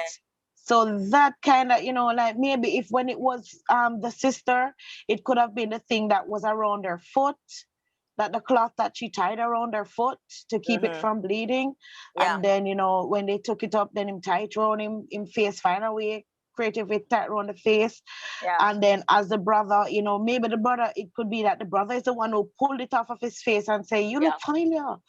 And then bringing it back to the grandmother, when they come to knock on the grandma's door, she could pull it out of her pocket and then tie it on her head. Yeah. Yeah, just because it's from the time it went on his face, it stayed there. Right. Yeah. I think I enjoyed. I think I enjoy the. I like the comment about him pulling it or the sister pulling it down, and so you get the other characters. And then I like the idea of it making its way off the neck as he enters his grandmother's house. I think that's an important note. You got that, Jonathan? Yeah. What you don't want to do is make the cloth a whole acrobat. But you do want to get it out of the way because it is a signifier. It does say, oh, bandit. So you want to make sure it doesn't become a distraction to the other characters. No, you want it, in other words, to just enhance the other characters. That's right. So, right. Well that was done, what I Miss was Sullivan. just noting. Thank you. No questions, though. Gold star, Miss Sullivan. Me love you. You hear? Rachel has a question there. Can the characters change their voices? Yes, they should. The quality performance. Now, I have the schools of thought. Quality for plenty people means different things. You change the tone, meaning you have the same kind of voice, but the tones are very different. And then you adjust the quality based on what it is you want to say. So it's the same voice, but the tonality is shifting because of the energy, or you change the voice completely, you talk in a different register. So you go up really high if it's a very well-to-do character. If the character is a bandit, you have your very stereotypical low growl that you want to put on the character. But it depends on what is authentic. So you're going to try and find a way to distinguish between the character through the use of the voice, but always maintaining a sense of authenticity. I've been exposed to a lot of character work with voice that's very cartoon-like. And I'm not going to say anything else about that. But, you want to shift the quality by understanding, what each tone contributes to the physicality and the energy that you're already investing in the character. One more hard question. Yes, I like the putting on the grandmama head. Yes, that's a good suggestion. One more. Mr. Drisdale is having a cow. He's shaking his head. He's wishing that I would not sit here in silence. All right. Oh, one question. Miss Sullivan! Sorry, I'm sorry. Just one question. Let me put Sean out of his misery. Yeah, just one question though. Even though as we suggested the movement of the cloth and stuff and putting it on the grandmother's head, in a case like this where we are doing, like you said, it's a one-man show, we're doing a one-man show, things like that would be very stereotypical. It would be very, we know that, people gonna say the grandmother have something on them head. But seeing that it's a one-man show, wouldn't it be necessary to be stereotypical? I prefer the word archetype. There are archetypes that we have in our societies that we can't run from. Right. Especially if you're working through this method I'm asking you to consider, which is the real story or the memory or the thing that happened. They're going to be archetypes. So there is a way, however, in which you treat with, it's part of that whole discussion I was trying to have with the voice, the cartoony voice. It's like a cartoony archetype. You don't want the man who is the bandit to stand up so. I walked into a classroom or studio with a teacher telling, and you have to, this is the bad man. I'm like, who says so? You know how much bad man I meet with jacket and tie? Better than any man who stand up in the corner like this. You have to work against those stereotypes, but you have to acknowledge the archetypes within your society and your community. My grandmother don't look like your grandmother. Don't talk like your grandmother, right? Though they have the best food that we've ever eaten, tell the best stories, have the best hugs, give the best kisses, and could also cut your tail better than anybody else in your family. There is something that is unique about them. And when you do good character work, you go back to basics. You go back to the PIMS. Anybody remember what those are? Nobody remember what the PIMS are? Yeah, physical, intellectual, moral, psychological, and social. Thank you very character, much. The blueprint to building a character. Miss Solomon, you went to drama school. Yes, ma'am. I know our handiwork anywhere, right? You have to go back to those things that prevent you from creating stereotypes, right? However, those things have to be married with with material choices, right? So you can't think all those things and not have a vessel to contain them in. But I'm telling you, once you do that good old-fashioned PIMPS, which sometimes I think is the only thing an actor ever needs, you understand? You will arrive at an authentic character, right? You can't play a bad man. You have to play a man who is involved in badness. You can't play a lawyer. You have to play a man who happens to be a lawyer. That's his profession. And then you ask yourself, what does the profession or his involvement in whatever he's doing add to the character? There's a way, my mother is a nurse. There's a way in which she walks. She can't walk slow. She's a busy woman, right? And she ain't busy scatter. She almost marches. Nurse, you understand? That's how she is. I have a cousin who's a DJ. Everything laid back. He's the most laid back dude. The most exciting you ever see him is on a turntable, and this is all you'll get. You understand?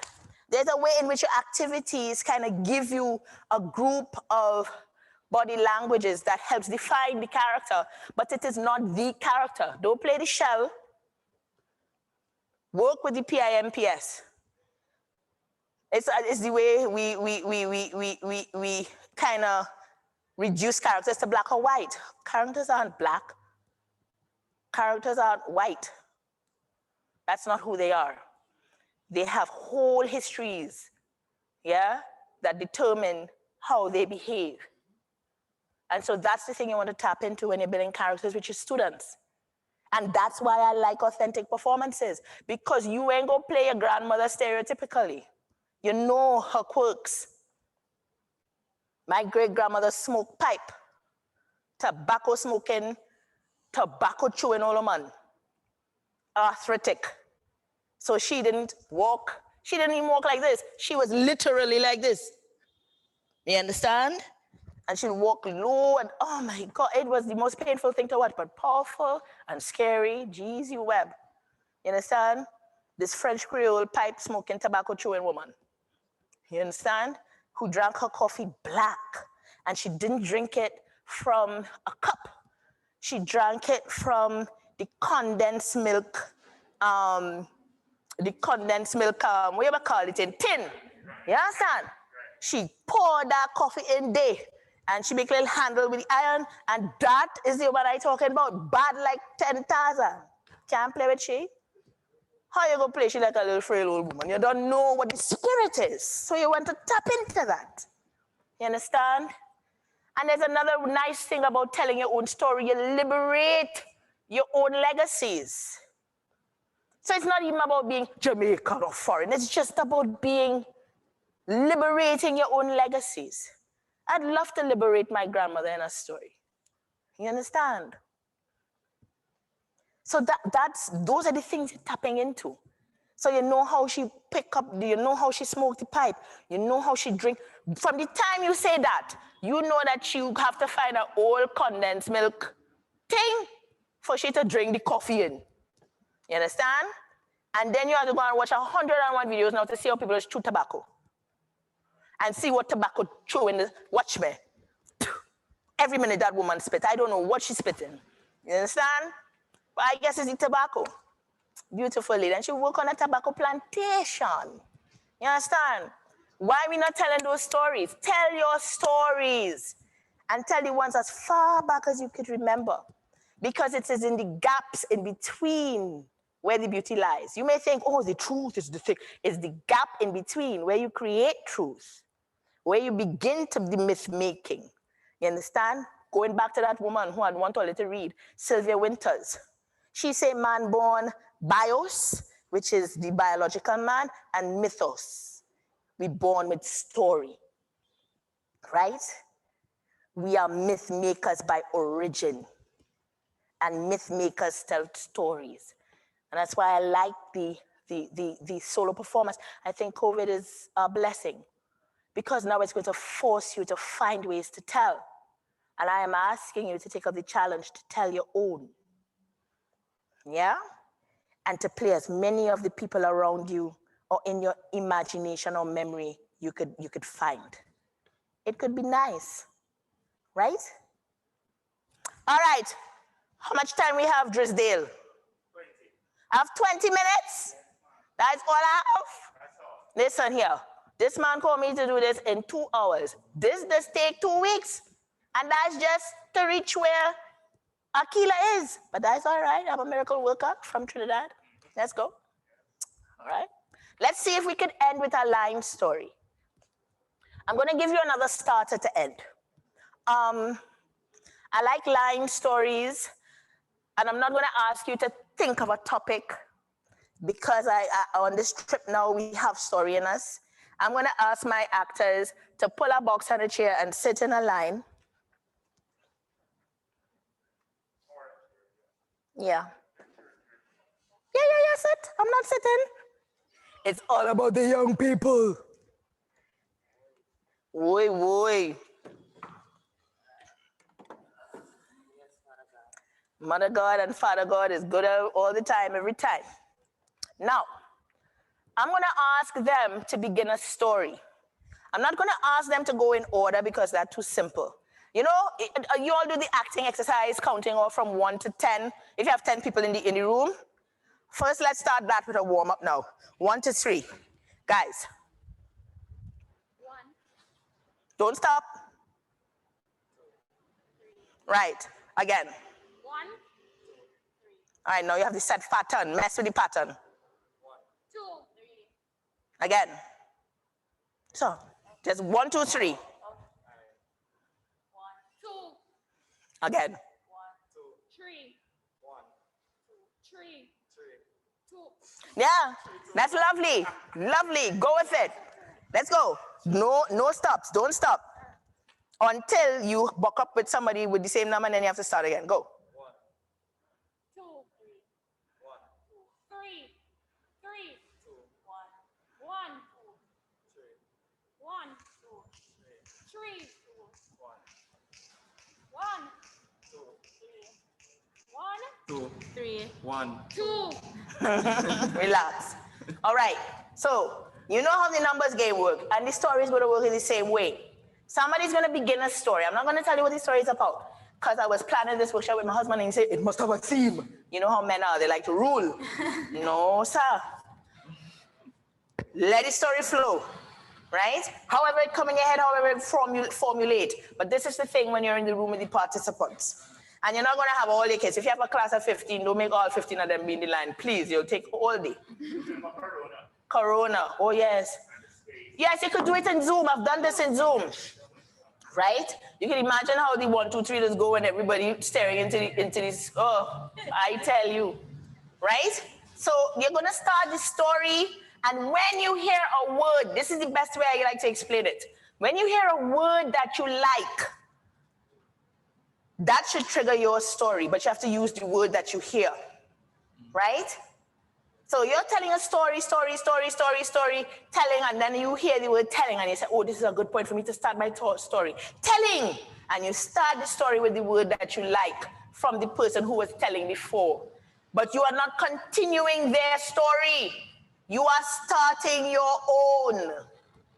So what is going to happen is eventually these three stories get triggered by words that you hear somebody say, but it's going to be three separate stories told parallel, right?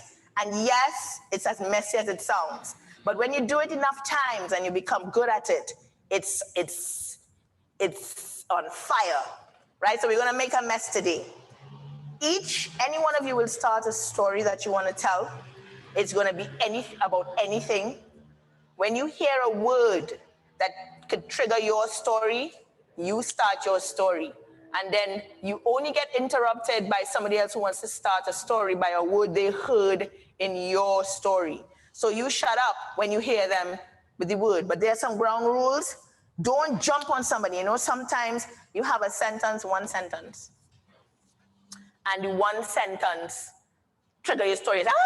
And the person only gets 3 words in. Give them, be generous a little bit, right?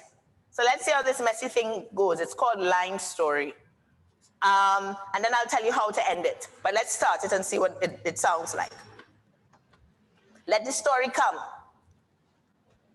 right, growing up in my community, there was this old man. Jonathan, whatever you do, be clear. Yeah.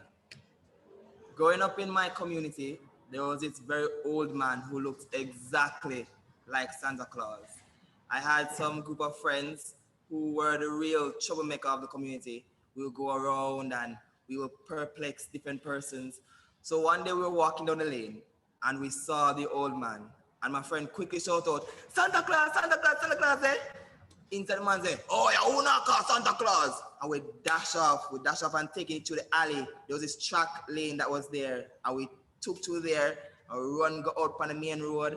And we run going on our friend yard. And we were so terrified to go home because we know that my mother was going to beat us.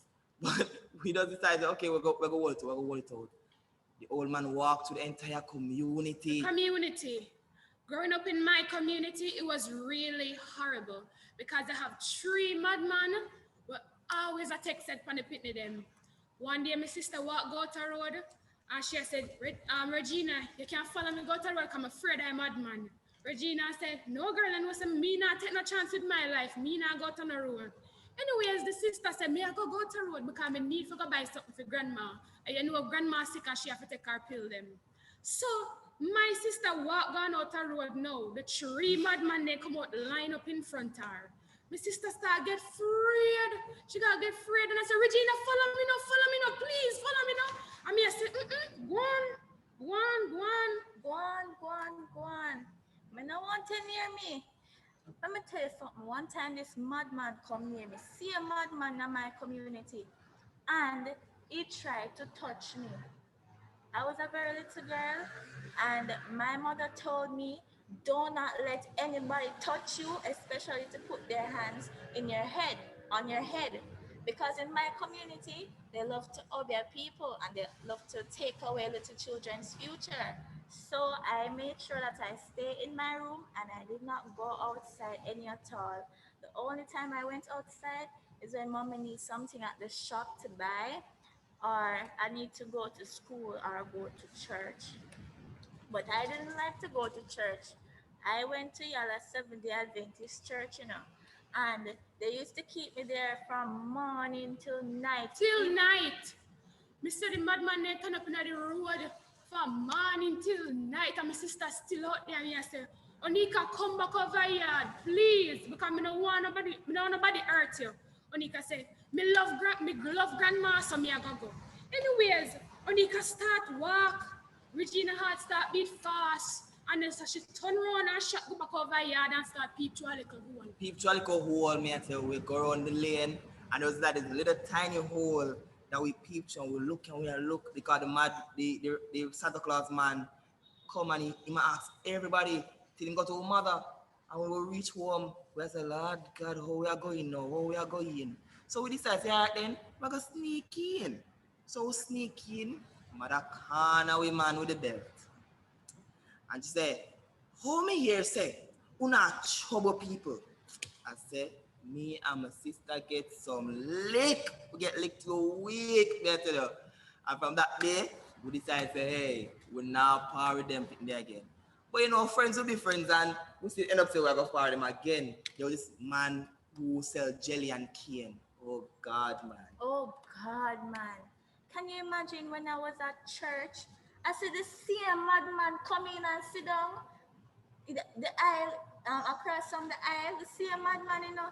And I said, Mommy, that's the same man that was bothering me at home. And Mommy looked at me and she said, you don't know a person's heart. Probably he's in the church to be saved and baptized.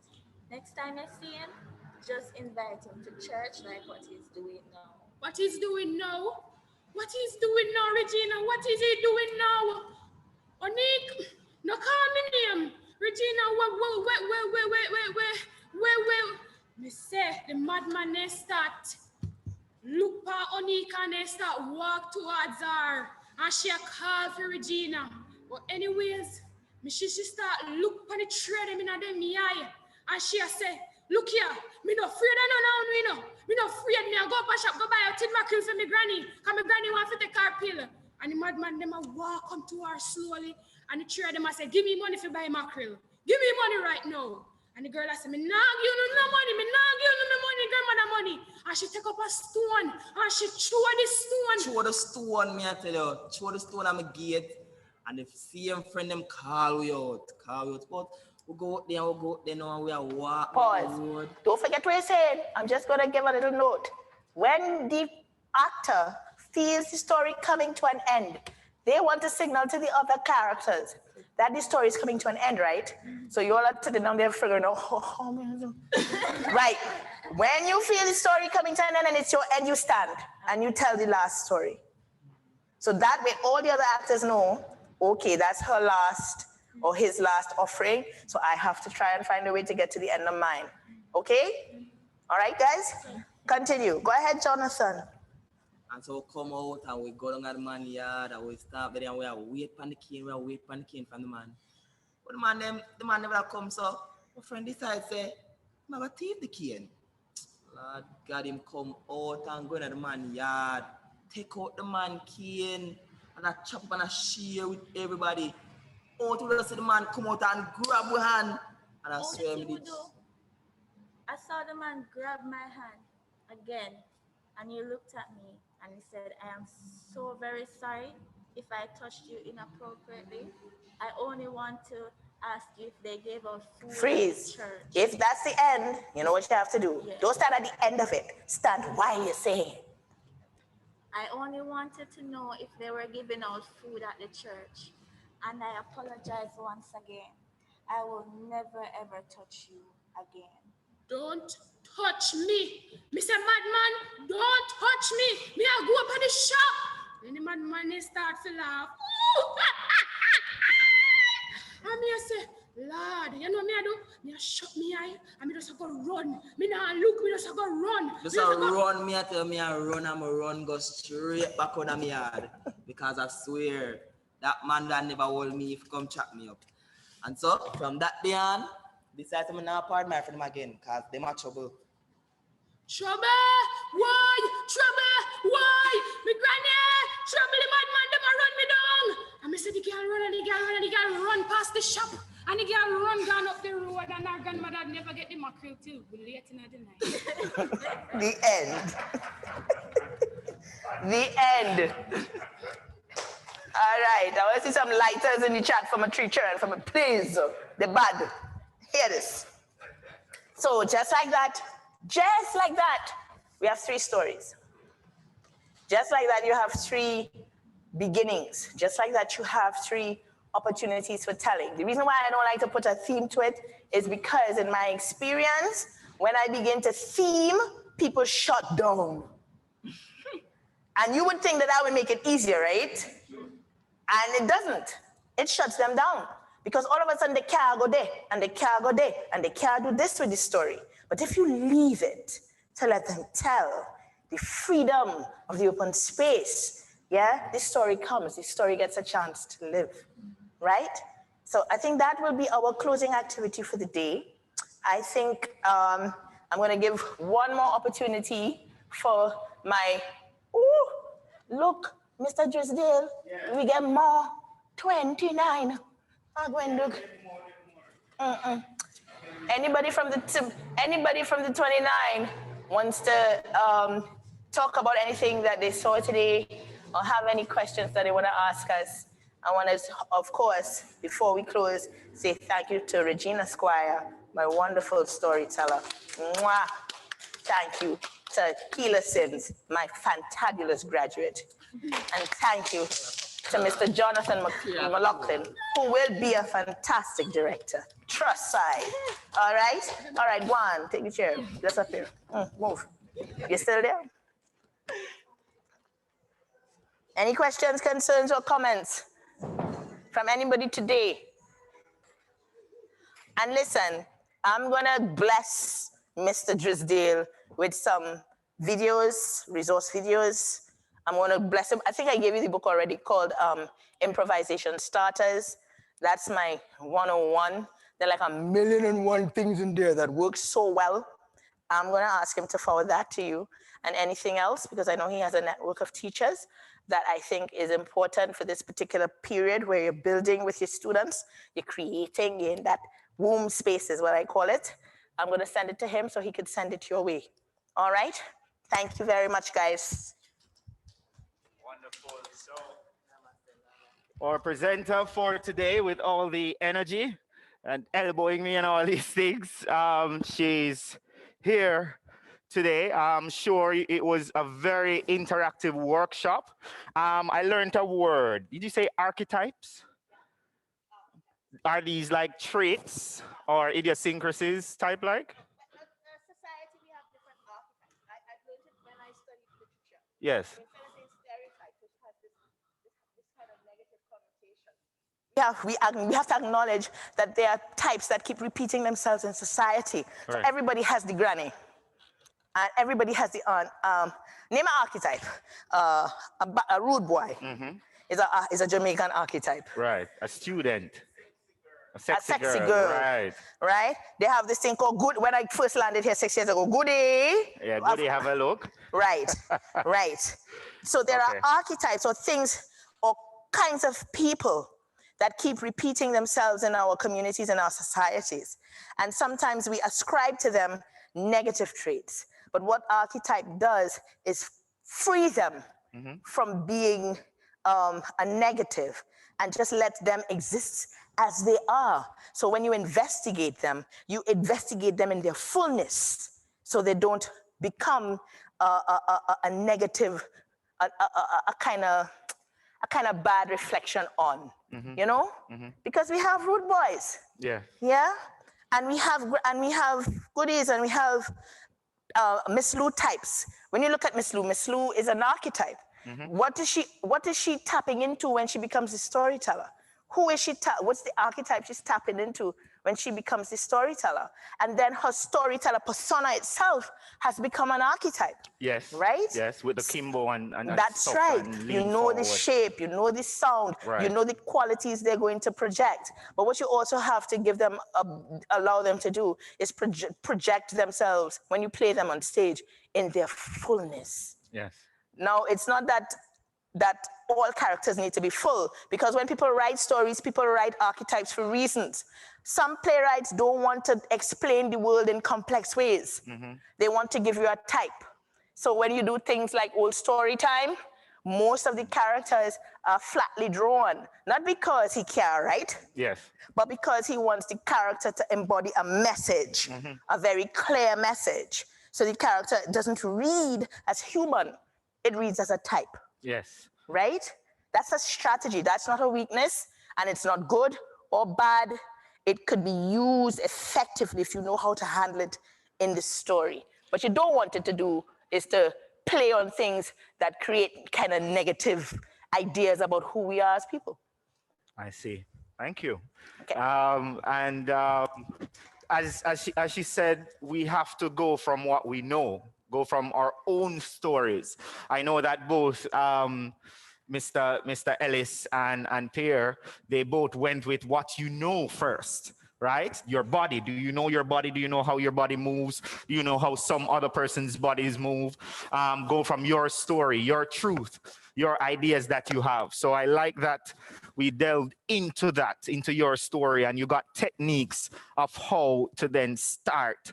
You gave me also a topic different than I have here about devising. You said something else that you coined a topic for this workshop. What the thing that me and Marvin come up with last night. So I like that also, and I will take your suggestion to definitely send information about the PIMPs.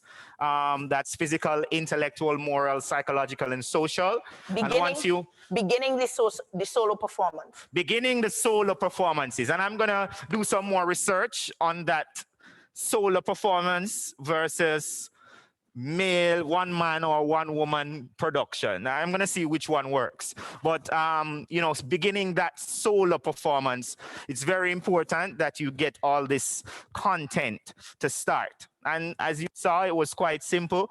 Or three artisans, definitely they were a part of the presentation. You saw their presentations. I don't remember their name.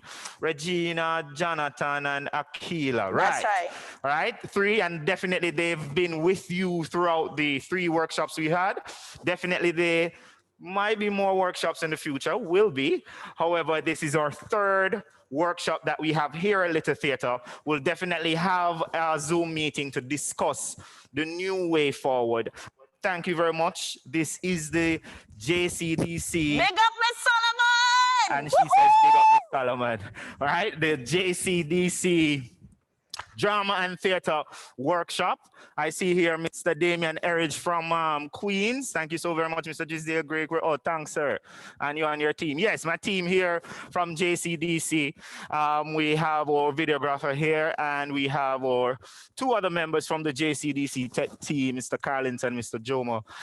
They're here with us also. Mr. Earl is here in the audience. All right, so I want to thank everybody for joining us. Thank you for being a part of this workshop.